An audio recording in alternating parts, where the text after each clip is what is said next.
Democratic National Convention organizers are changing the venue of President Obama's Thursday address. Welcome to Lunch Break. I'm Kelly Grant, and we have political editor Aaron Zitner, who's actually at the convention in Charlotte, to tell us all the details. Aaron, thank you for joining us. Certainly. So tell us a little bit about what's going on with this venue change. Well, once again, these conventions, which are supposed to do the important business of the parties, turn into weather stories. Last week we had the hurricane, and all week here in Charlotte we've had these impressively ominous clouds.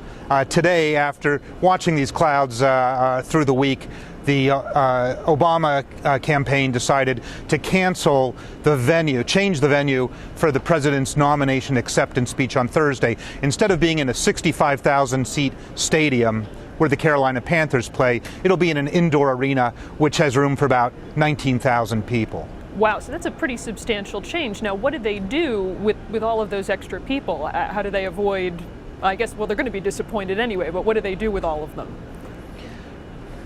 Well, a lot of these people had gotten their tickets by working for the campaign for 9 hours. They had a program called 931 where you work for 9 hours over 3 days. How do I get my 9 hours back? Some of them might be saying. Obama apparently is going to do a conference call with everyone who earned a ticket. So they'll have some contact with the president. Look, this is a development of moderate impact. It would have been nice for the Obama people to have the TV images of 65,000 people, a huge crowd. It would have looked good on TV. And then, again, on the margins, you don't place the president at a place like this these days without building off it. So you bring 65,000 people together. They're waiting for the president to speak. You turn your crowd into a phone bank. You ask them to use their cell phones to call other people. You gather everyone's cell phone numbers. You gather email addresses. You try to use these events to build your volunteer lists and your campaign organization. So to the extent that they'll have fewer people there, again, on the margins, they'll have a diminished ability to build their field operation. And now, meanwhile, we are hearing that Chicago Mayor and the convention organizer, Rahm Emanuel, is going to be leaving the campaign. Can you give us any details about where he's going and why?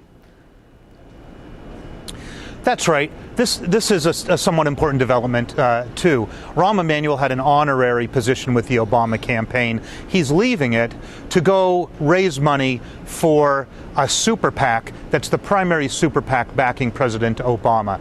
Now, this super PAC has been way outclassed by its opponents on the Republican side. On the Republican side, you had big, substantial figures with long roots in Republican politics and in the business community. Karl Rove and a gentleman named Stephen Law, who have raised hundreds of millions of dollars for the Republican super PACs. By contrast, Mr. Obama's super PAC, the super PAC set up to help in, their best month was $10 million.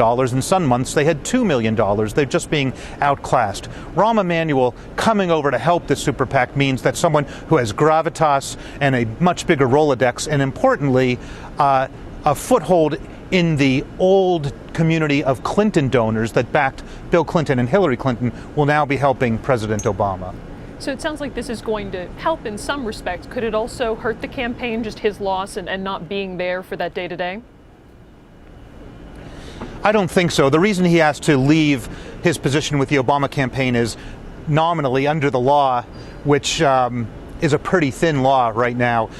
Campaigns can't coordinate with super PACs, the reason being that there are campaign finance limits. There are limits on how much any one person can give to a campaign, but you can give unlimited money to a super PAC. So you're supposed to keep these activities separate. But his title with the Obama campaign was more honorary than operational. Great. Well, thank you so much for joining us. We'll look for more coverage later on tonight, live at 9 p.m. on WSJ Live.